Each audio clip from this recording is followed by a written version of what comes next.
वल्क़लमि वमा यस्तून। नाज़रीन अस्सलामु अलैकुम वरहमतुल्लाहि वबरकातुहू। सीधी बात की ताज़ा तरीन खबरों में आपका इस्तकबाल है। ये सबसे पहले आज की सुर्खियों पर नजर करते हैं। जब तक मुल्क हिंद में हिंदू मुस्लिम के नाम पर हम जज्बाती होते रहेंगे, दुश्मन कामयाब होता रहेगा। मौलाना सज्जाद नौमानी साहब का बयान। मुंबई के पास 4 किलोमीटर तक लगी आग रात भर की मशक्कत के बाद पाया गया काबू। बुलंदशहर तशद्दुद बहन ने योगी के खिलाफ नाराजगी जाहिर करते हुए कहा, वजीर आला गौरक्षा की बात करते हैं, इसी के लिए मेरे भाई ने जान दी थी। बिहार के बाद उड़ीसा में इंचार्ज पर जिनसी इस्तेसाल के इल्जाम के बाद शेल्टर होम सील। फिजाई आलूदगी मामला, दिल्ली हुकूमत पर एनजीटी ने लगाया 25 करोड़ का जुर्माना।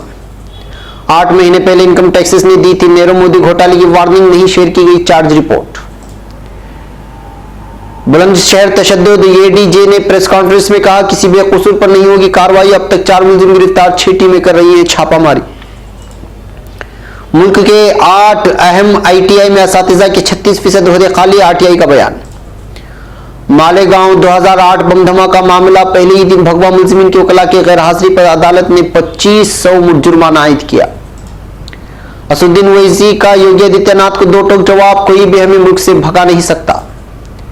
बुलंदशहर तशद्दुद इंस्पेक्टर के कत्ल में बजरंग दल, बीजेपी, वीएचपी कारकुनान के खिलाफ एफआईआर दर्ज। 750 किलो प्याज बेचने पर मिले महज 1064 रुपये। नाराज किसान ने पूरा पैसा नरेंद्र मोदी को भेज दिया। बुलंदशहर मुबैना गोकशी मामला, भीड़ ने इंस्पेक्टर को पीटने के बाद सर में मारी गोली, पोस्टमार्टम रिपोर्ट। तेलंगाना की सियासत में आप ओवैसी से मोहब्बत करें या नफरत, नजरअंदाज तो नहीं कर सकते। सदर रजब तैयब एर्दोगान का दौरे वेनेज़ुएला मुकम्मल, ताउन के 10 मुख्तलिफ समझौतों पर दस्तखत। फ्रांस माकून मुजाहिरीन ने मुज़ाकरात के लिए मिस्र वज़ीर आज़म को हिदायत कर दी। खाशिगजी कत्ल मामला, एर्दोगान ने सऊदी वली अहद मोहम्मद बिन सलमान को बनाया तनकीद का निशाना। लबनान और इसराइल के दरमियान सरहद पर हिजबुल्लाह की सुरंगों का इंकिशाफ। बड़ी खबर, इमरान खान बोले, हिंदुस्तान और पाकिस्तान के दरमियान अब कभी नहीं होगी जंग। सदर एर्दोगान ने सूडानी आवाम से खुर्तुम में एक नई यूनिवर्सिटी के क़याम का वादा पूरा कर दिया। सऊदी वली अहद से मिल नहीं सकता, अलजज़ायर के सदर ने माजरत कर ली। नाज़रीन अस्सलामु अलैकुम वरहमतुल्लाहि वबरकातुहू। सीधी बात की ताज़ा तरीन खबरों में आपका इस्तकबाल है। मैं अंसार अजीज नदवी आज की खबरों की तफसीलात लेकर आपकी खिदमत में हाजिर हूँ। तफसीलात में जाने से पहले आपसे अर्ज कर दूं कि हम जिस अफराद ने, जिन लोगों ने हमारे चैनल को सब्सक्राइब नहीं किया है, वो इस चैनल को सब्सक्राइब करें, और जिन लोगों ने सब्सक्राइब किया है वो लोग बेल आइकॉन को दबाएं ताकि हमारी ताज़ा वीडियोस आप तक पहुंचते रहें। इसलिए कि कई लोग शिकायत करते हैं कि ताज़ा वीडियोस की हमें लिंक नहीं मिलती। दरअसल सिर्फ सब्सक्राइब करने की वजह से आपको अलर्ट नहीं मिलेगा जब तक कि आप बेल आइकॉन को नहीं दबाएंगे। लिहाजा आप लोगों से दरख्वास्त है कि जो लोग सब्सक्राइबर्स हैं वो बेल आइकॉन को ज़रूर दबाएं। इससे हमारी जितनी भी वीडियोस अपलोड होंगी, वो चाहे एक दिन में 4 हो या 5, उसकी अलर्ट आपको आ जाएगी और आप पसंदीदा वीडियो उसको देख सकेंगे। और जिन लोगों ने सब्सक्राइब नहीं किया है वो पहले तो सब्सक्राइब करें, बाद में बेल आइकॉन को दबाएं और दूसरों को भी शेयर करें। चलिए आज की खबरों की तफसीलात पर नजर करते हैं। पहली खबर बेंगलुरु से है। अक्ल दानिशमंदी का जरिया कुरान है और हम कुरान को समझते नहीं। कुरान को हालात हाजिरा से जोड़कर उसकी रहनुमाई हम मिल्लत के अफराद के सामने नहीं रखते, जिसका नतीजा आज हमें भुगतना पड़ रहा है। इन बातों का इजहार हजरत मौलाना सज्जाद नौमानी नदवी दामद बरकातुहुम ने कल बाद नमाज मगरिब मौलाना मोहतरम उलमाए कर्नाटक के ज़ेर एहतिमाम बेंगलुरु पैलेस ग्राउंड में खवास के लिए शानदार कामयाब खुसूसी इजलास में किया। रुकन असम्बली जनाब रोशन बेग की कन्वीनरशिप में मुनाकिदा इस प्रोग्राम में शहर बेंगलुरु समेत कर्नाटक भर से मुख्तलिफ मकादब फ़िक्र के उलमा व दानिश्वरान और दीगर मुख्तलिफ शोबों से वाबस्ता अहम तरीन अफराद शरीक थे, जिसमें तुज्जार और सियासतदानों की भी एक बहुत बड़ी तादाद शरीक रही। मौलाना ने इस मौके पर मुल्क हिंद की सियासी ऊंच नीच को बयान करते हुए कहा कि मुसलमानों ने सियासत को समझा ही नहीं, बल्कि सियासी पार्टियों को फायदा पहुंचाने का काम ही करते रहे। वो चालें जिन चालों से दूसरी कौमें निशाना बनाई जाती थी, उसको हिंदू मुस्लिम के चश्मे से देखकर जज्बात में आ गए, जिसका नुकसान आज तक उठाना पड़ रहा है। मौलाना ने साफ कहा, जब तक हम हिंदू और मुसलमान कहते रहेंगे, इस मुल्क में मुसलमानों की कोई नहीं सुनेगा। यहाँ अक़लियतों की भरमार है, हमें मुल्क में जालिम और मजलूम की हैसियत से तकसीम करनी होगी। 85% आबादी वो है जिनका ताल्लुक हिंदू धर्म से नहीं है, बल्कि सियासी फायदे के लिए 300 से ज्यादा समाजों को हिंदू बना दिया गया। मौलाना ने इस मौके पर कई अहम तरीन सियासी नुकात पर रोशनी डाली। इस पूरे बयान को सीधी बात टीवी चैनल ने यूट्यूब पर अपलोड कर दिया है, उसको वहां जाकर देख ले और इसको जरूर सुने। मलूज रहे कि इस प्रोग्राम का आगाज हजरत मौलाना मकसूद इमरान रशादी साहब की तिलावत कुरान पाक से हुआ। मौलाना फसीहुल्लाह कासमी साहब ने नात पेश की। इसके बाद इजलास के कन्वीनर रुकन असम्बली जनाब रोशन बेग साहब ने मेहमानों का पुरजोर इस्तकबाल किया और अपने ख्यालात का इजहार भी किया। मौलाना शब्बीर नदवी साहब ने इजलास के गर्ज गायत पर रोशनी डाली। मौलाना सैयद तनवीर खानका हाशमिया बीजापुर ने शुक्रिया की कलिमात अदा किए और हजरत मौलाना सज्जाद नौमानी साहब की दुआए कलिमात पर यह इजलास अपने इख्तिताम को पहुंचा। निजामत के फराइज जनाब मोहम्मद आजम शाही साहब ने बहुस्न खूबियां अंजाम दिए। मेहमानों के लिए पुरतकल्लुफ आशाया का भी इंतजाम किया गया था। अब खबर बुलंदशहर से। बुलंदशहर में मुबैना गोकशी को लेकर हुए हंगामे में इंस्पेक्टर सयाना सबूत कुमार सिंह को गोली मारने से पहले पीटा गया था। पोस्टमार्टम रिपोर्ट में बताया गया कि इंस्पेक्टर के सर में गोली लगने से उनकी मौत हुई। इससे पहले ADG law and order Anand Kumar ने कहा था कि डॉक्टरों के मुताबिक सर में किसी ब्लड ऑब्जेक्ट से चोट लगने से मौत का अंदेशा है। देर रात आई पोस्टमार्टम रिपोर्ट में गोली लगने की तस्दीक हुई। इतना ही नहीं, हंगामे के बाद आए कुछ वीडियो में ऐसा जाहिर हो रहा है कि भीड़ को समझा रहे इंस्पेक्टर सबूत कुमार सिंह को टारगेट करके कत्ल किया गया। वीडियो में नजर आ रहा है कि मुश्तिल हुजूम सबूत कुमार का वीडियो बना रहा है और गोली लगने की बात कर रहा है। इतना ही नहीं, मुश्तिल भीड़ सबूत कुमार की सर्विस पिस्तौल और 3 मोबाइल भी लूटकर फरार हो गए। फिलहाल जिले में कशीद के मद्देनजर 144 नाफिज है। अब खबर मुंबई से। मुंबई के गोरेगांव में आईटी पार्क के पास पीर को करीब 4 किलोमीटर के दायरे में लगी आग को मंगल के अलग सुबह तक काबू पा लिया गया है। खबर लिखे जाने के सरकारी तौर पर किसी तरह के नुकसान की तस्दीक नहीं हो सकी है। फिलहाल इस हादसे को लेकर तफसीली जानकारी का इंतजार है। इससे पहले फायर ब्रिगेड महकमे के अफसर ने बताया था कि जहां आग लगी थी वो गोरेगांव में अरुण कुमार विद्या मार्ग के नजदीक एक खुला प्लॉट है। यह आर्य कॉलोनी के नजदीक है। अफसर ने बताया कि फायर ब्रिगेड महकमे के कंट्रोल पैनल को शाम करीब 6:30 बजे आग लगने की इत्तला मिली थी। जाए हादसे पर फायर ब्रिगेड के करीब 10 गाड़ियों को रवाना किया गया था।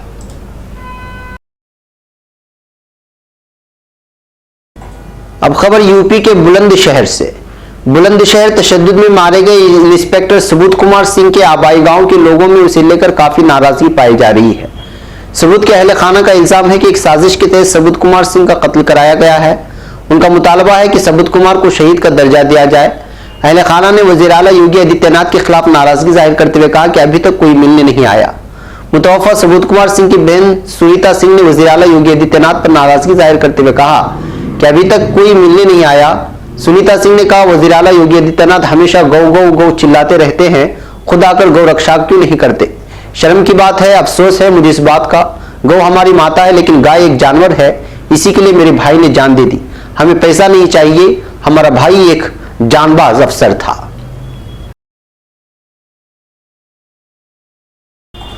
अब खबर उड़ीसा से। बिहार के मुजफ्फरपुर वाक़े शेल्टर होम के बाद उड़ीसा के ढेंकाल जिले में एक एनजीओ के ज़ेर एहतिमाम शेल्टर होम को इतवार को सील कर दिया गया है। ये कार्रवाई वहां रहने वाले नाबालिगों के जरिए लगाए गए जिनसे इस्तेहसाल के इल्जामात की वजह से की गई। एक अफसर ने बताया कि मीडिया में नाबालिग लड़कियों के इस्तेहसाल की खबर आने के 2 दिन बाद डीसीपी और अनुराधा गोस्वामी और सीडब्ल्यूसी के मेंबरों ने शेल्टर होम पर छापेमारी की कार्रवाई की है। जिला अफसर ने बताया, ढेंकनाल सदर के तहसीलदार यूके महापात्रा और डीसीपीओ की हाजिरी में पुलिस ने बेलतकरी इलाके में गैरकानूनी तौर पर चल रहे प्राइवेट शेल्टर होम को बंद करा दिया है। शेल्टर होम में रहने वाली नाबालिग लड़कियों का इल्जाम है कि नायक पिछले 2 साल से ज्यादा वक्त से उनका जिस्मानी और जहनी तौर पर इस्तेहसाल कर रहा था। लड़कियों के इल्जामात के बाद उसको पुलिस हिरासत में ले लिया गया है। अब खबर नई दिल्ली से। दिल्ली की जहरीली हवा पर काबू न कर पाने को लेकर नेशनल ग्रीन ट्रिब्यूनल एनजीटी ने दिल्ली हुकूमत पर 25 करोड़ का जुर्माना लगाया है। जुर्माने की रकम दिल्ली हुकूमत में अफसरों की तनख्वाह से कटेगी और इन्वायरमेंट को नुकसान पहुंचाने वाले लोगों से भी जुर्माना वसूल किया जाएगा। एनजीटी ने जुर्माना लगाते हुए कहा है कि अगर दिल्ली हुकूमत जुर्माना अदा नहीं कर पाती है तो इसको हर महीने 10 करोड़ रुपए का जुर्माना अलग से देना होगा। वाज़ेह हो कि एनजीटी के पास दिल्ली में फिजाई आलूदगी को लेकर कई अर्जियां पहुंची हैं जिन पर सुनवाई की जा रही है। दिल्ली में जगह जगह कूड़ा जलाने और दूसरी तरह की ओपन बर्निंग के मामले सामने आ रहे हैं। ऐसे में एनजीटी की तरफ से सख्त फैसला है। वाज़ेह कि इससे पहले सुप्रीम कोर्ट ने दिल्ली में आलूदगी को लेकर सख्त रवैया अपनाते हुए कहा था कि आलूदगी से मुतालिक शिकायतों का हल निकालने वाली मकामी एजेंसियों के खिलाफ कानूनी कार्रवाई होगी। अब खबर नई दिल्ली से।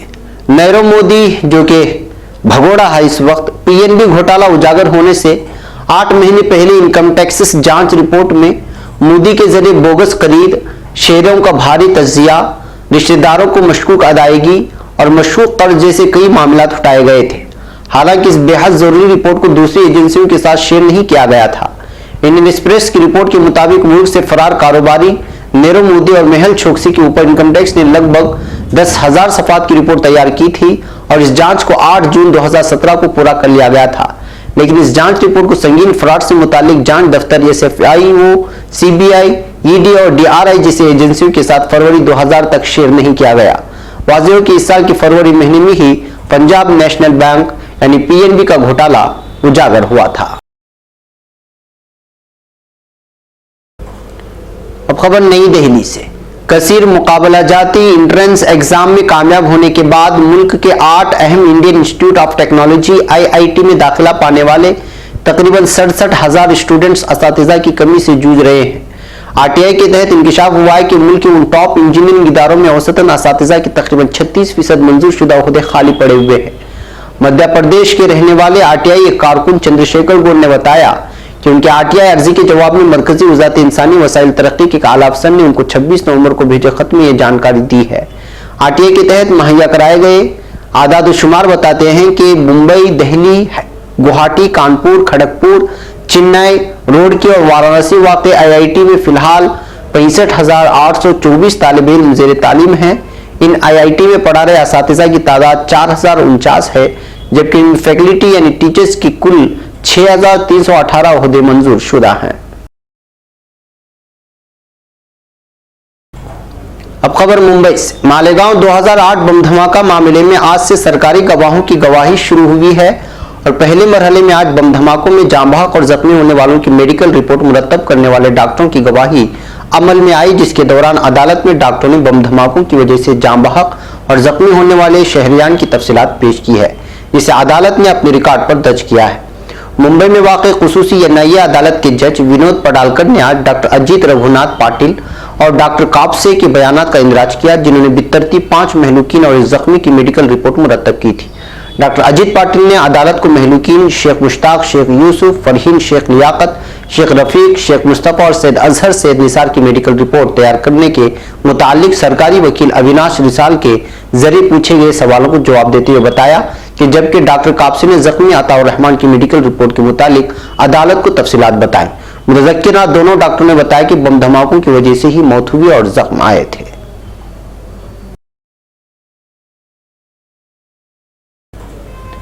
अब खबर हैदराबाद से। ऑल इंडिया मजलिस इत्तेहादुल मुस्लिमीन के सदर असदुद्दीन ओवैसी ने यूपी के वज़ीर आला योगी आदित्यनाथ के बयान पर जवाबी हमला किया है। उन्होंने कहा कि कोई भी उन्हें मुल्क छोड़ने पर मजबूर नहीं कर सकता। गुज़िश्ता दिनों योगी आदित्यनाथ ने कहा था कि अगर बीजेपी इख्तिदार में आई तो ओवैसी को हैदराबाद छोड़कर भागना पड़ेगा। एक इंतखाबी रैली से खिताब करते हुए असदुद्दीन ओवैसी ने कहा, यूपी के वज़ीर आला कह रहे हैं कि अगर तेलंगाना में बीजेपी की हुकूमत बनेगी तो ओवैसी को भगा देंगे, जिस तरह निजाम को भगा दिए थे। मैं उनसे पूछ रहा हूं, ये भगाने की बात आप कब से कर रहे हैं? ये मुल्क आपका है, मेरा नहीं है। योगी के निजाम को भगाने के बयान पर ओवैसी ने कहा, आप तारीख तो जानते नहीं, तारीख में जीरो हैं आप। अगर पढ़ना नहीं आता तो पढ़ने वाले से पूछो, अगर पढ़ते तो मालूम होता कि निजाम हैदराबाद छोड़कर नहीं गए थे। ओवैसी ने कहा, उनके असेंबली हलके में हर साल 150 बच्चे इंस्फ्लाइट से मरते हैं। तुम्हारे गोरखपुर के दवाखाने में ऑक्सीजन नहीं है, तुम्हें वहां की फिक्र नहीं है, तुम यहां आ रहे हो, यहां आकर नफरत की दीवार खड़ी करने की बातें कर रहे हो।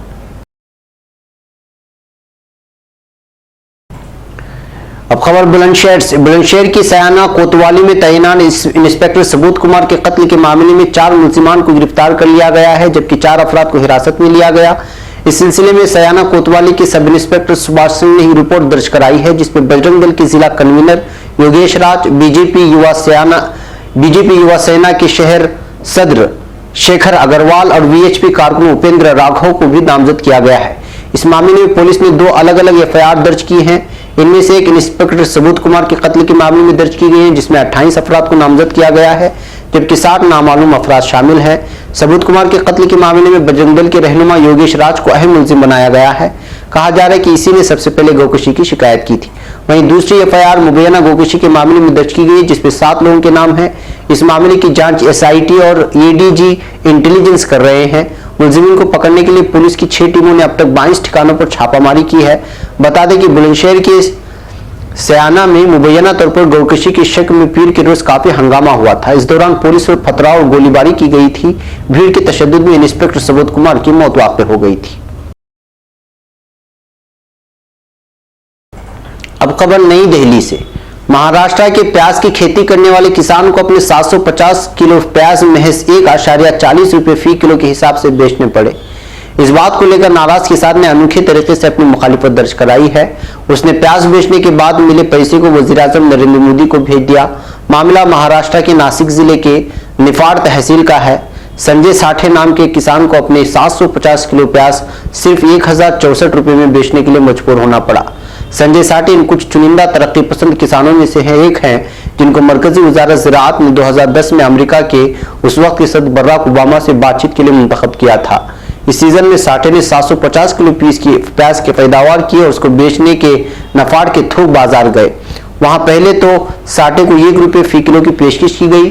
काफी मोल भाव के बाद 1.40 यानी 1 रुपए 40 पैसा रुपए फी किलोमीटर का सौदा तय हुआ और साठे को 750 किलोग्राम प्याज के लिए 1064 रुपए में बेचना पड़ा। संजय साठे कहते हैं 4 महीने की मेहनत की मुझे ये कीमत मिली है। अब खबर तेलंगाना से। तेलंगाना इंतखाबात में हाई पिच कैंपेन चल रहा है। रियासत में राहुल गांधी से लेकर वजीर-ए-आज़म नरेंद्र मोदी अपना दमखम लगा रहे हैं। राहुल गांधी ने पीर को तेलंगाना में तशरीह के दौरान टीआरएस को बीजेपी की बी टीम और एआईएम को सी टीम का होने का इल्जाम लगाया। राहुल गांधी ने कहा कि टीआरएस मोदी के लिए तेलंगाना में रबर स्टाम्प है, जबकि असदुद्दीन ओवैसी का काम है कि वो बीजेपी टीआरएस के खिलाफ वोट को बांटे, बल्कि बीजेपी टीआरएस और ओवैसी एक ही है। ऐसा नहीं है कि सिर्फ कांग्रेस के निशाने पर ओवैसी है, बीजेपी भी ओवैसी के मसले पर इंतखाबात लड़ रही है। यूपी के फायर ब्रांड लीडर और सीएम योगी आदित्यनाथ भी ओवैसी के खिलाफ जमकर बोल रहे हैं। योगी ने कहा है कि बीजेपी की हुकूमत बनने पर ओवैसी को भी निजाम की तरह हैदराबाद छोड़ना पड़ेगा, जिसको लेकर ओवैसी ने जवाबी हमला करते हुए कहा था कि योगी की तारीख का पाठ ठीक से पढ़ना चाहिए।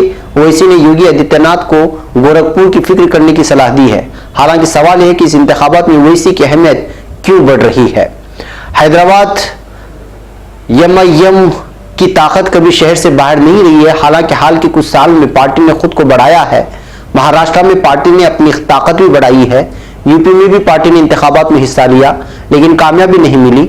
ओवैसी खुद बीजेपी के खिलाफ एक खौफनाक आवाज बने हैं। पार्लियामेंट के अंदर और बाहर भी बीजेपी के खिलाफ सबसे तेज और तीखी सख्त आवाज असदुद्दीन ओवैसी की है। हालांकि ओवैसी के इस तीखेपन से मुस्लिम नौजवानों में उनकी मकबूलियत बड़ी है, लेकिन इससे बीजेपी को फायदा मिलता है। बीजेपी ओवैसी को एंटी हिंदू साबित करने में लगी रहती है, जिससे बीजेपी को फायदा मिलता है। इसलिए बीजेपी इस फिराक में रहती है कि ओवैसी पर हमला करने का मौका मिल जाए, जिससे बीजेपी को अपने वोट बटोरने का बहाना मिल जाए। इसलिए यूपी के सीएम ने जानबूझकर ओवैसी को निशाना बनाया।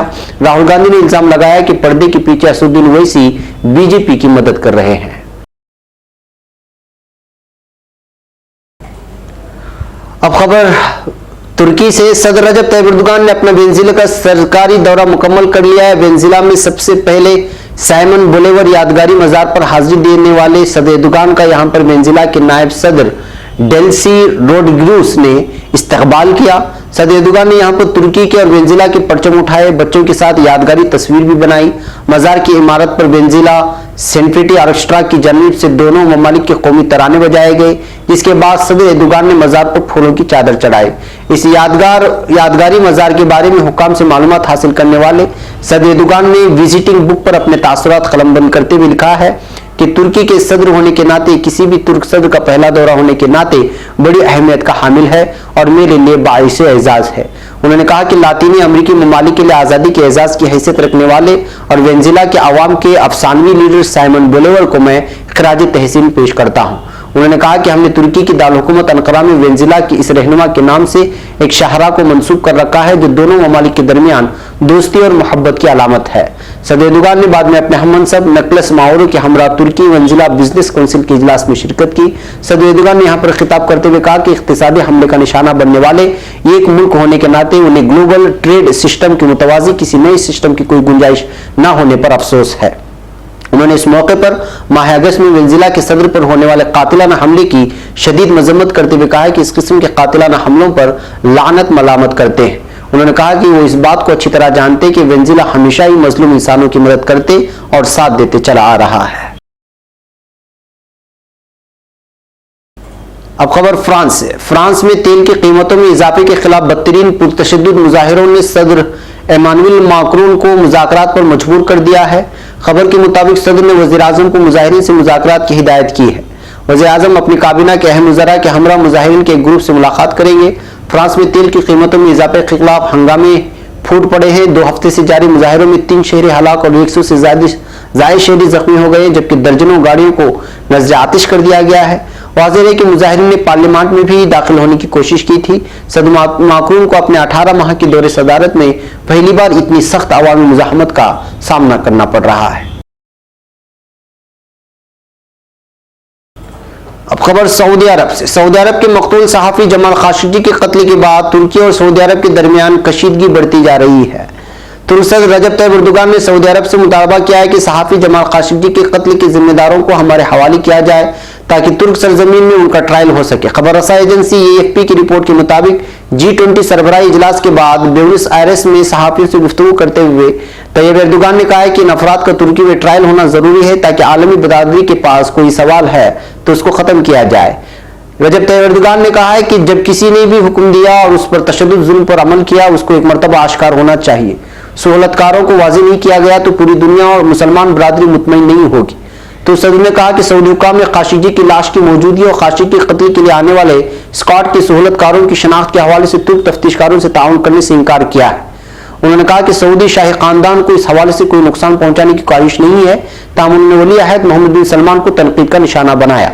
सऊदी वली अहद के हवाले से उनका कहना था कि सरबराही इजलास के दौरान वली अहद जमाल खाशोगी के कत्ल के हवाले से आलमी रहनुमाओं को बज़ाहिर एक नाकाबिल यकीन वजाहत देते रहे।